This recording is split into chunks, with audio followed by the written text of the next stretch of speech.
Hello everyone, welcome to my channel teacher connection. So आज हम बात करेंगे CTET paper 2 class 8 NCERT chapter 5 पौधे एवं जंतुओं का संरक्षण।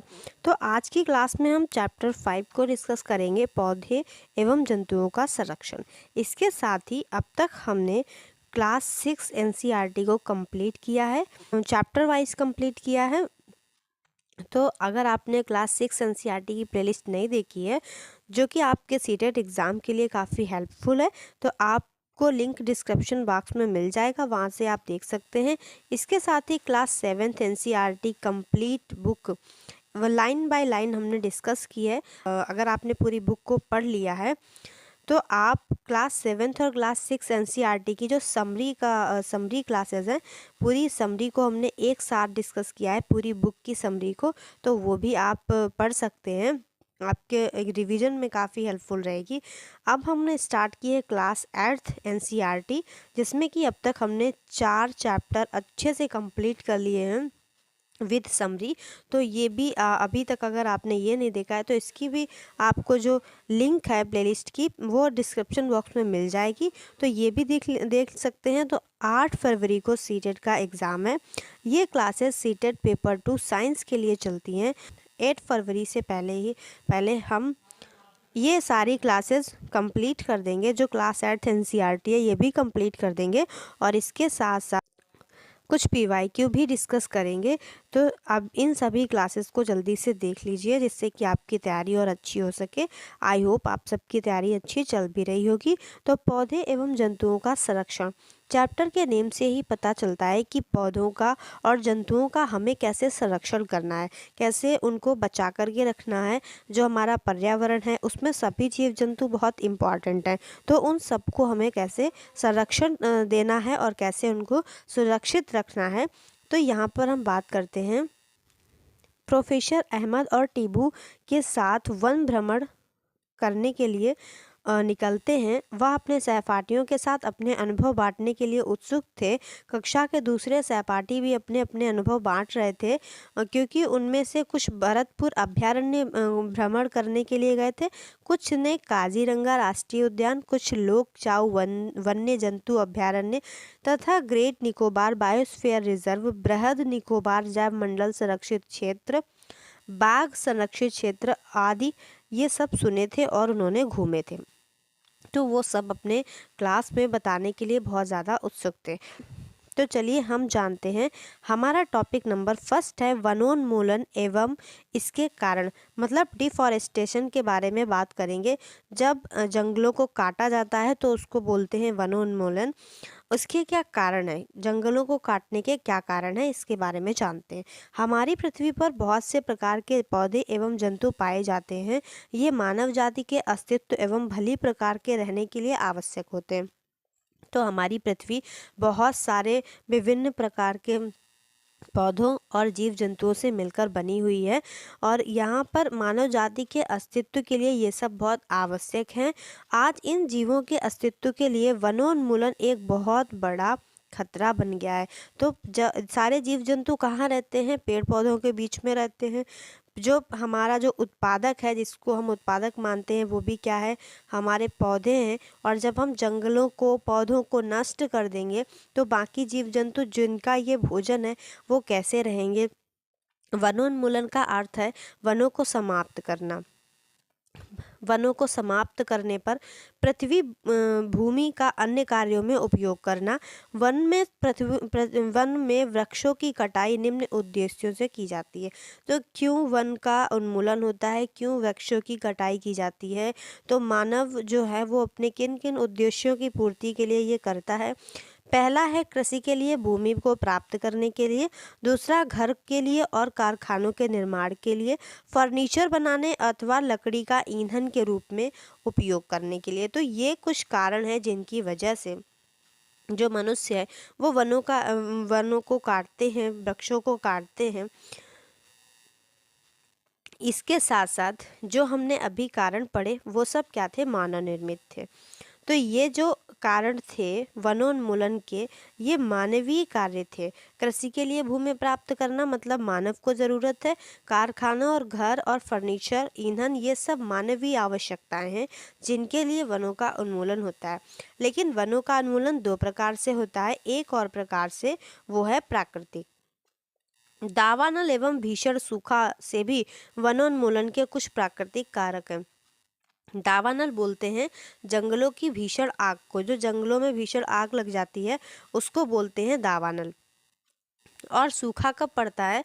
जब बहुत ज़्यादा दिनों तक पानी नहीं बरसता है, वनों की पेड़ों की कमी हो जाती है, तो तापमान पृथ्वी का अधिक हो जाता है, जिससे वाष्पोत्सर्जन भी बहुत अधिक मात्रा में होता है, लेकिन वो संग्रहित नहीं होता है। तो क्या होता है? सूखा पड़ जाता है, जिससे फिर जो भूमि है वो मरुस्थल में बदल जाती है, जिससे जो पेड़ पौधे हैं वो नष्ट हो जाते हैं। तो ये भी वनोन्मूलन का एक कारण है। आगे देखते हैं कि वन उन्मूलन का तो कारण हमने जान लिया कि हमारा डिफॉरेस्टेशन कैसे होता है, लेकिन इसके परिणाम क्या निकलते हैं?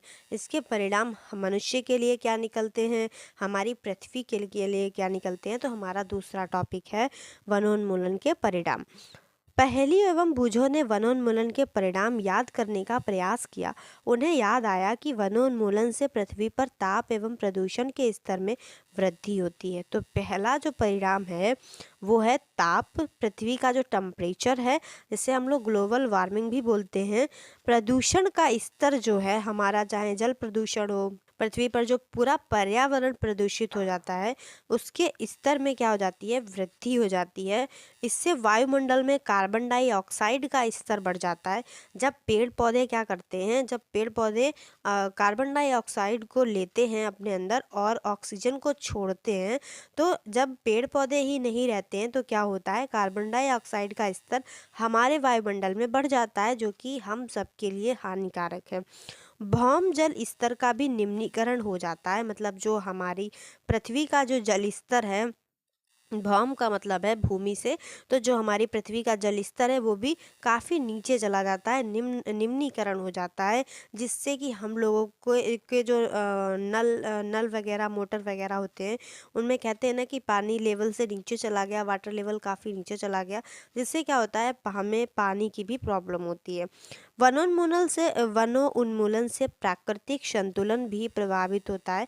तो जो हमारा एक प्राकृतिक संतुलन बना हुआ है वो भी प्रभावित होता है। प्रोफेसर अहमद ने उन्हें बताया था कि यदि वृक्षों को इसी प्रकार अनवरत कटाई चलती रही तो क्या हो जाएगा? कटाई होती रही तो वर्षा एवं भूमि की उर्वरता में कमी आ जाएगी। तो जब वृक्षों की कटाई होती रहेगी लगातार, तो क्या होगा? बारिश कम होगी, क्योंकि पृथ्वी का तापमान बहुत ज़्यादा बढ़ जाएगा और बारिश तो इससे कार्बन डाइऑक्साइड का स्तर भी बढ़ रहा है, तो बारिश जो होगी वो नहीं हो पाएगी। और इसके साथ साथ जो भूमि की उर्वरता होती है उसमें भी कमी आ जाएगी, क्योंकि पेड़ पौधे जो हैं, इनसे जो पत्तियां गिरती हैं उसके जो ह्यूमस होते हैं, उससे ही क्या होता है? हमारी भूमि की उर्वरता बढ़ती है।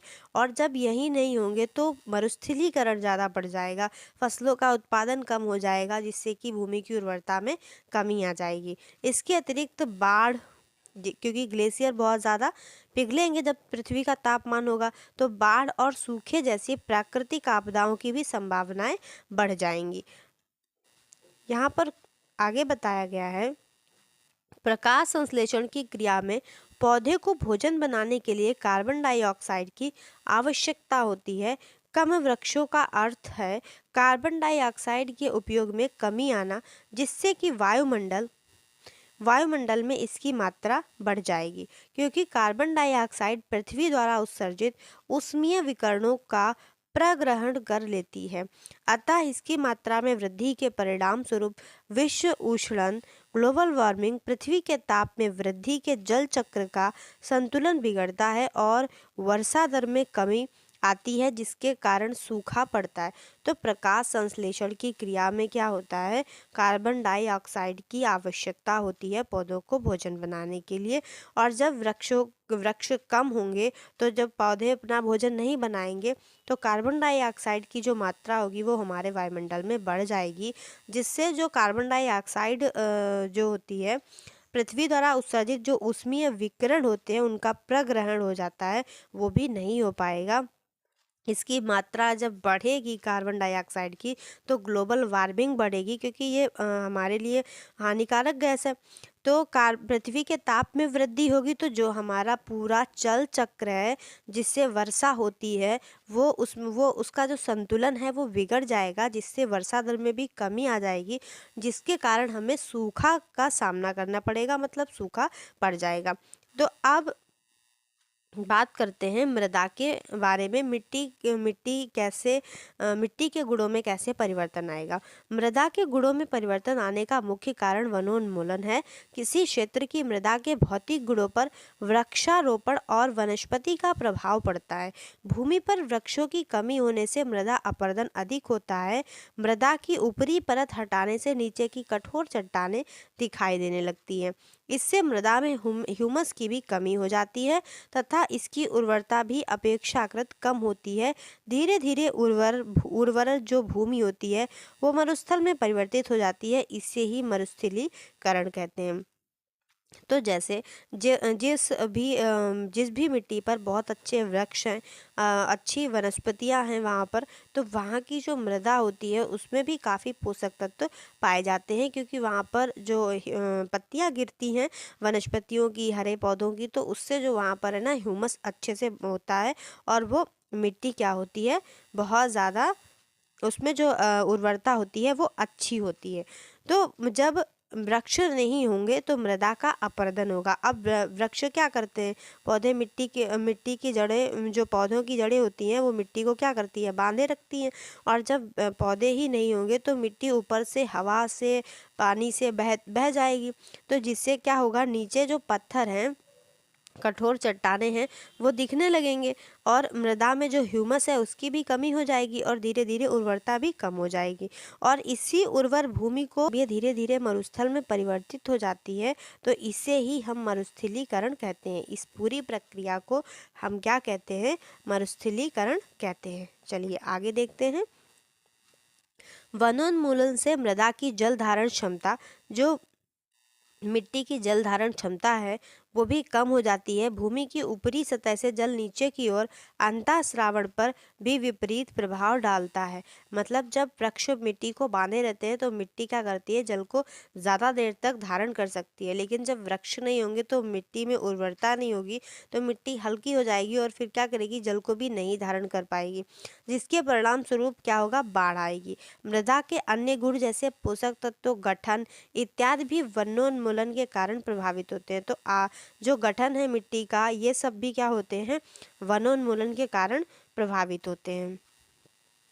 तो वनों से हमें अनेक उत्पाद प्राप्त होते हैं। ये हमने क्लास 7th में पढ़ा था। अगर आपने नहीं ये वीडियो देखा है तो आप प्लेलिस्ट से देख सकते हैं। इन उत्पादों की एक सूची बनाइए और हम वृक्षों की निरंतर कटाई करते रहे तो हमें इन उत्पादों में कमी का सामना करना पड़ेगा। तो आज हमने क्या जाना, आज हमने पहला टॉपिक देखा वनोन्मूलन एवं इसके कारण। पहले हमने कुछ कारण मानव निर्मित जाने, फिर कुछ कारण हमने कौन से जाने, प्राकृतिक कारण जाने। इसी के साथ साथ हमने जाना कि कैसे कार्बन डाइऑक्साइड का हमारी पृथ्वी पर स्तर बढ़ेगा तो किस तरीके से क्या क्या प्रभाव पड़ेंगे, मिट्टी पर क्या प्रभाव पड़ेगा, पानी पर क्या प्रभाव पड़ेगा और हमारे पूरे वायुमंडल पर क्या प्रभाव पड़ेगा वनोन्मूलन का।